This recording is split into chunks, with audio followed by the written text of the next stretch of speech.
Bapak Ibu, para kadang kinasih simbah-simbah lan adik-adik, para rama suster bruder berkah dalem Gusti, sugeng rawuh wonten ing PDSK channel menika. Kados pundi kabar panjenengan? Mugi-mugi bagas kasarasan kesehatan kawilujengan tansah mengko kula panjenengan sami anggenipun kelampahi gesang ing dinten menika, lan mugi-mugi lumantar panglimbang basa Jawi waosan Injil kula panjenengan sansaya saged nggayuh iman kapitadosan ingkang leres lan mantep. Langkung-langkung anggenipun kula panjenengan bangun paguyuban komunitas ingkang begja rahayu, ingkang bahagia, lan menika dados tandha utawi srana anggenipun kula panjenengan mujudaken diri dados murid-murid dalem Gusti ingkang gesang ing komunitas utawi paguyuban. Jejering tiang Katolik kula panjenengan menika ngrasuk agami Katolik ning anggenipun bangun gesang menika dados warganing pasamuan. Selamat berhari Minggu. Dinten menika kula panjenengan mlebet ing Minggu Riyaya Salira lan Rah dalem Gusti, hari raya tubuh dan darah Kristus. Umumipun ing dinten menika para calon-calon komuni sepisanan utawi ingkang badhe nampi sakramen Ekaristi, para calon menika lajeng nampi ingkang sepisanan sakramen Ekaristi utawi komuni kudus. Naminipun komuni kula panjenengan mesti tansah dielingake rikala saat badhe nampi komuni. Rama Imam utawi prodiakon menika mesti ngendika salira dalem utawi tubuh Kristus. Lajeng kula panjenengan ingkang badhe nampi mesti kudu jawab amin.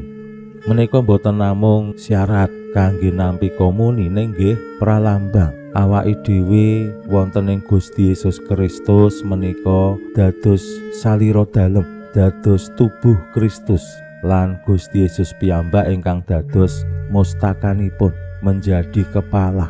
Jejering salira dalem awake dhewe mbangun paguyuban utawi komunitas murid-murid dalem Gusti. Mila yen awake dhewe jawab amin ateges setuju, wing nampa komuni nggih awake dhewe sansaya caket rumaket anggenipun bangun paguyuban, bangun salira dalem Gusti. Menika idealitasipun. Ning wonten ing kanyataan kadangkala awake dhewe dereng sadar yen awake dhewe nampa komuni menika nggih lajeng wonten konsekuensi anggenipun mujudaken wahing Ekaristi kanthi bangun pasamuan, bangun salira dalem. Lumantar waosan Injil dinten menika Gusti Yesus paring pitedah dumateng para murid lan tiyang kathah ingkang kasengsem dumateng sabdo-sabdo dalem. Wonten ing sinagoga Kapernaum, Gusti Yesus nedahaken bilih sinten kemawon ingkang nedha panjenengane bakal nampa urip langgeng. Awit Gusti Yesus menika mralambangaken diri kados roti sing kudu dipangan lan asung urip. Pramila monggo kita pirengaken sabdo dalem Gusti ing dinten menika lan kita wiwiti kanthi sembahyang sawetawis. Konjo ing asma dalem Hyang Rama saha Hyang Putra tuwin Hyang Roh Suci. Amin. Suwawi sami munjuk. Gusti Yesus sabdo dalem Hyang Rama ingkang sampun manjalma, mugi karsa ngandika dhateng kawula wonten ing asepen ing telenging manah kawula, kabikao kegiatan lan panglipur ingkang manjing ing sabdo dalem kapenuwana kawula mawi roing kawicaksanan dalem. Mugi-mugi srana anggen kawula maos lan mirengaken sabdo dalem, kawula sansaya nunggil ing sampeyan dalem. Amin. Waosan Injil kapethik saking Injil Yohanes bab 6 ayat 51 ngantos dumugi 58. Nalika samono Gusti Yesus ngandika marang wong-wong Yahudi mangkene, "Aku iki roti urip sing tumurun saka swarga. Sing mangan roti iki bakal urip ing saklawase, lan roti sing dak paringake iku saliraku sing dak anggo nguripi jagat." Wong-wong nuli padha bebantahan, kepriye bisane maringake salirane minangka pangan. Nanging Gusti Yesus ngandika maneh, "Aku kandha sak benere, yen kowe ora mangan salirane putraning manungsa lan ora ngombe rae, kowe ora bakal ndarbeni urip. Sing sapa mangan saliraku sarta ngombe rahku ndarbeni urip langgeng lan bakal dak tangekake ing dina pungkasan. Awit saliraku iku dhaharan sejati lan rahku unjukan sejati.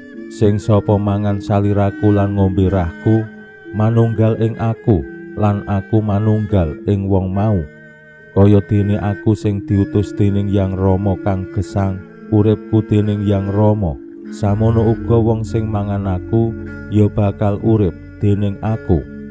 Iki roti sing tumurun saka swarga, dudu roti sing didhahar para leluhur sing padha ngalami pati. Sing mangan roti iki bakal urip ing saklawase." Mangkono sabda dalem nalika paring piwulang ana ing sinagoga ing Kapernaum. Makaten sabda dalem Gusti. Suwawi sami munjuk, Gusti, kawula munjuk sembah nuwun karana sabda dalem dadosa obor ingkang madangi margining gesang kawula. Katuntuna kawula sageta sabda dalem menika numusi manah ngantos tansah ngrembaka kangge nggayuh gesang ing swarga. Amin. Bapak Ibu para kadang kinasih simbah-simbah lan adik-adik, waosan Injil dinten menika paring tuntunan lan pitedah dumateng kula panjenengan anggenipun maknani rikala kula panjenengan nampi komuni. Mbok menawi sampun kathah umat sing nampi komuni mataun-taun, mbok menawi ing dinten menika wonten lare-lare sing nembe sepisanan nampi komuni. Ingkang penting kados pundi kula panjenengan tansah ngayati lan gegesang maknanipun nampi komuni salira lan rah dalem Gusti. Injil nyariosaken kados pundi Gusti Yesus paring pitedah dumateng umat Yahudi, "Sing sapa mangan saliraku lan ngombe rahku ndarbeni urip langgeng." Awit menapa ingkang dhahar salira dalem lan ngunjuk rah dalem diparingi sumbering gesang. Gusti Yesus piyambak manunggal wonten ing tiang-tiang sing nampi panjenengane, sing dhahar lan ngunjuk panjenengane, lan sinten kemawon ingkang dhahar lan ngunjuk panjenengane ya manunggal ing Gusti. Nah menika sing dados impen tumraping tiang-tiang Jawi, manunggaling kawula lan Gusti. Menika ngelmu sejati, ngelmu sing sampurna. Yen kula panjenengan jejering tiang Katolik sansaya asring anggenipun nampi komuni, dhahar salira dalem lan ngunjuk rah dalem, temtu kula panjenengan nggih kedahipun sansaya ngraosaken panunggilan kaliyan Gusti. Masalahe kadangkala bab-bab sing receh, bab-bab sing teknis, bab-bab sing manusiawi.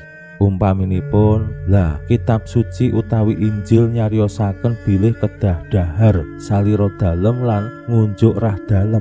Ning saben minggu aku kok mung nampa salira dalem. Kadangkala nek misa ujug utawa misa berkatan jenazah mung nampa secuil. Lah terus piye? Mengko berkahe ora wutuh, mergone roti sing ditampa mung secuil utawa dereng dua rupa, roti lan anggur. Terus priye? Pasaman suci tansah paring piwucal bilih nampi salira utawi rah dalem, utawi nampi salira rah dalem, utawi nampi secuil salira dalem, berkahe padha. Maknanipun nggih padha. Awake dhewe nampa komuni panunggilan kaliyan Gusti. Mila ampun ngantos bab-bab sing teknis menika lajeng ngalang-alangi anggone awake dhewe sacara batin nyawisaken diri dados papan sing suci kagem nampi Gusti. Awake dhewe dadi tabernakel tumrap salira rah dalem sing awake dhewe tampi mlebu disimpen ana ing badan uripe awake dhewe. Mila sing penting kados pundi awake dhewe tansah dadi papan suci tumraping rawuh dalem Gusti sing awake dhewe tampi. Aja ngasik merga bab-bab sing teknis awake dhewe malah boten layak anggenipun nampi komuni, saengga wohipun nggih lajeng boten kula panjenengan pahami awake dhewe kudu ngapa. Mugi-mugi para panampi komuni sepisanan sansaya saged dados tabernakel-tabernakel gesang sing asung paseksan menggahing panunggilan kalian Gusti kang asung gesang. Pinuji Allah sakmenika sarta ing salami-laminipun. Salam sehat, salam bahagia, salam katentreman. Lan mugi-mugi lumantar panglimbang dinten menika kula panjenengan tansah jinangkung ing berkah dalem Gusti ingkang Maha Kuwasa, Hyang Rama saha Hyang Putra tuwin Hyang Roh Suci. Amin.